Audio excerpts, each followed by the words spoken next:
right? So he should be healing that Winston. And he didn't because he didn't have his amp available because he wasted it earlier.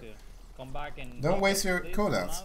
On your right. Your amp should pretty much all the time be used for your heal. The safer you are, you want to. That's how you want to use your amp. The safer you are, the more you could actually use your amp in the most effective way possible. Your heal 90% of the time is going to be more effective than your speed buff. There's only very specific cases where it is, and that's what you want to do, accomplish the very specific goals that you otherwise could not accomplish without the speed buff. Like a Diva ults, and you know a teammate who is slow needs to get out of it, and you'll speed them up. Or a Mei ults, and you want to speed your team up out of that ult, something like that.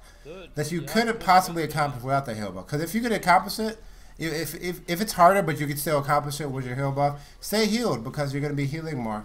You're going to be keeping your team alive longer. You're going to be gaining more ult, and your team's going to be getting more ult, which means they're going to be doing more damage.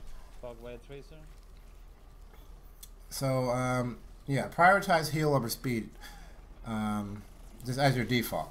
And only use speed if you have a very specific reason. You want to accomplish something important that can't be accomplished without speed buff. So you want to accomplish something important. That doesn't mean, oh, I want to chase this tracer, and she's blinking really fast, so I'm gonna speed buff to get her. No.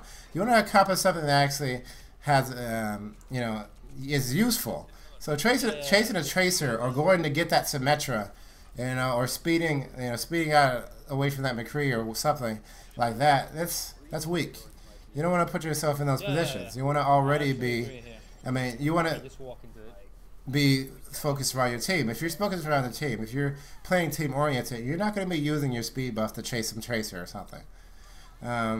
If you're in the position you want to be, you're not going to need to use your speed buff to dodge a Junkrat ult because you're already out of range of it, because you're already elevated.